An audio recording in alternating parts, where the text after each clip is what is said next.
Fala, professor! Vinícius Diamantino, da de Prof para Prof aqui. E ó, tá passando mais uma vez super rapidinho aqui pra te dizer que o vídeo do YouTube de hoje será, na verdade, um vídeo do curso da Mirella Ramaciotti, que é professora do curso Neuromitos, oferecido pela de Prof para Prof. Olha, é um curso extraordinário, já falei dele algumas vezes aqui no canal. E aí, nós vamos colocar aqui nesse vídeo hoje a aula da Mirella, uma das aulas da Mirella, que compõe o curso Neuromitos, beleza? Olha, tenho certeza que você vai adorar, então fica aqui até o final.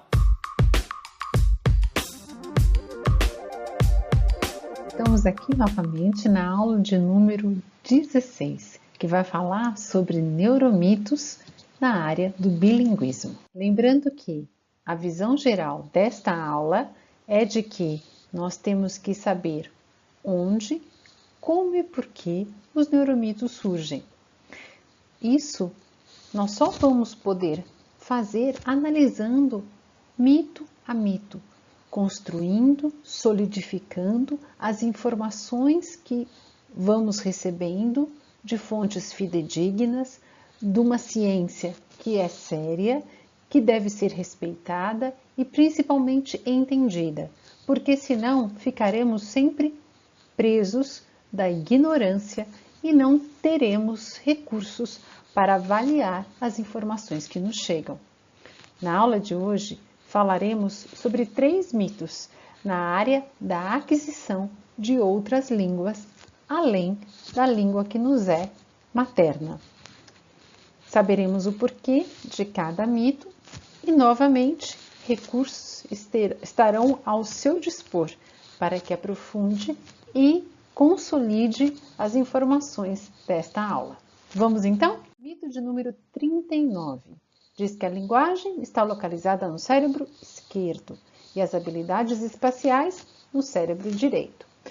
Falamos em momentos anteriores dessa grande divisão, que é uma categorização que tem a sua razão de ser numa ideia antiga e desatualizada de que os hemisférios funcionavam de forma separada e que cada um fazia a sua ação, ou era especializado em algo.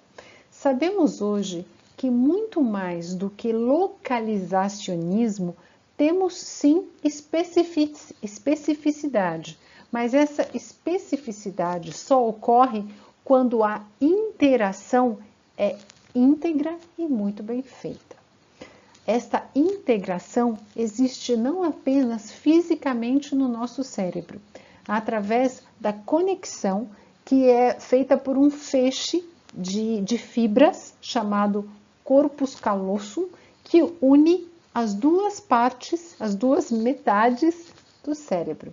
Esta conexão física de importante função, porque por lá passam inúmeras conexões neste cérebro que está recrutando estruturas tanto de um lado quanto de outro para realizar todas as funções que fazemos em nosso dia a dia, precisa ser bem entendido. Falando então do que está correto aqui, qual é o fundo de verdade, é que há sim uma especialização. A especialização, no caso da linguagem, ocorre para a maioria de nós, a maioria, não são todos, canhotos são uma grande exceção, então prestem atenção. A maioria das pessoas processa a maior parte dos estímulos que tem a ver com a linguagem do lado esquerdo do cérebro, no hemisfério esquerdo, principalmente nas áreas de Broca, Wernicke e com a utilização do giro cingulado. São áreas, de novo, localizadas no lobo temporal do hemisfério esquerdo.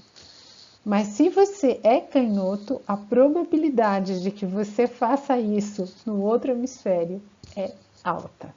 De novo, estamos falando de observações gerais. Temos que olhar indivíduo a indivíduo e, mais do que isso, entender que funcionamos através de estruturas com trabalho específico, mas que dialogam, que conversam, e esta conversa é necessária com tudo que o cérebro precisa. Atenção, memória, tomada de decisão, raciocínio complexo, é mediado pela linguagem. E a linguagem também recruta essas redes neurais que embasam a atenção, que embasam a memória, para se tornar linguagem acessível e utilizada por todos nós. Portanto, a ponta da verdade é essa. O novelo que se formou foi uma dicotomia, uma separação que não ajuda em nada. Precisamos entender que recrutamos aquilo de que precisamos para o desempenho das funções. Se por um acaso há uma lesão, por exemplo, do lado esquerdo, que afete a fala, talvez, devido à plasticidade neural, este sujeito possa vir a recuperar e utilizar outras estruturas e regiões e fazer conexões novas para poder desempenhar as funções que antes tinham sido desempenhadas por essa parte afetada. Isso é possível e, novamente, se deve à plasticidade neural e aqui não há generalização. Cada caso é um caso, deve ser respeitado e analisado. O número 40 diz que as crianças precisam adquirir sua língua-mãe antes de adquirir uma segunda língua. Se não o fizerem, nenhuma língua será totalmente adquirida. De novo, o que é aqui a pontinha de verdade? A pontinha de verdade é uma crença que prevalecia principalmente nas décadas de 60, 70 até 80, de que a criança exposta a uma segunda língua ou que tivesse que falar uma segunda língua, acabaria por se confundir, se estressar, exigir demais de suas capacidades cognitivas e não adquirir nem a sua língua materna, muito menos a segunda língua. Isso não é verdade. O que é verdade é que há sim uma confusão. As crianças realmente bilíngues, aquelas que aprendem duas ou mais línguas desde muito cedo, elas confundem uma palavra com a outra, frases de uma língua com a outra, como o fazem todos os bilíngues ativos, ou seja, aqueles que efetivamente utilizam as duas línguas. Eu mesma sou uma que faço essa confusão e a minha família dá risada, porque às vezes eu falo uma coisa que está correta em português, mas que o sentido da palavra eu retirei do inglês. E assim vai. Quem é bilíngue não está isento desse tipo de confusão a sua vida inteira. Isso não significa que ele não consegue raciocinar e se apropriar e bem desempenhar as funções que tem, tanto em português quanto em inglês, por exemplo, ou nas outras línguas em que vier a ser fluente. Por final, o indivíduo bilíngue vai ter um repertório muito maior de vocabulário, porque ele vai ter o vocabulário em uma língua e o vocabulário na outra língua, e disponibilidade de recursos cognitivos, como uma memória de trabalho estendida, como uma capacidade de empatia maior, como um controle de impulsos muito mais ágil e forte, como também a possibilidade de mudar o seu centro atencional, o seu foco, que é essa flexibilidade cognitiva. São benefícios daquele que fala mais de uma língua. Número 41. As crianças são como esponjas, aprendem línguas estrangeiras sem esforço.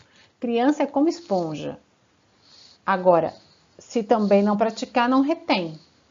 Então, essa comparação que é muito rasa, não avalia a fundamental importância que o bebê está dando, que a criança está desenvolvendo, que é prestar atenção no estímulo, utilizar na prática para poder consolidar. Isso se chama construção e é extremamente ativo. E as crianças que o fazem estão atrás da obtenção de uma independência naquela ação, naquela capacidade. Nisso não há nada que não seja puro esforço. É preciso entender e respeitar. Claro que mais tarde, quando, por exemplo, adulto, você escolher estudar uma outra língua, o esforço que você vai ter que fazer é grande. E a gente acha que a criança, por estar fazendo de forma tão lúdica, por estar brincando e não está se esforçando. Não é verdade. Essa criança está se esforçando tanto quanto o adulto também se esforça. Em graus diferentes, com disponibilidade de recursos biológicos diferenciados e com uma capacidade de sucesso na obtenção da fluência nesta língua que se aprende também distinta. Então, as crianças aprendem sim muito rápido, porém esquecem rápido também. E para que elas não esqueçam, elas precisam repetir, fazer várias vezes, errar, continuar a construir suas hipóteses para, enfim, acertar. Isso é esforço. Para consolidar e avançar nos conceitos desta aula, são esses 2 vídeos. Espero que gostem. E hoje falamos sobre 3 mitos na área do bilinguismo. Vimos que a linguagem recruta, sim, majoritariamente e na maioria de nós, estruturas que estão no hemisfério esquerdo. Isso não significa dizer que apenas o hemisfério esquerdo se responsabiliza pela linguagem. Não é verdade. Todo o cérebro processa, trabalha e utiliza conexões necessárias para a produção e utilização de qualquer língua. A língua materna não deve ser empecilho para a aquisição de outras línguas. Aliás, se tem um período maravilhoso para aquisição de mais línguas, é a primeira infância.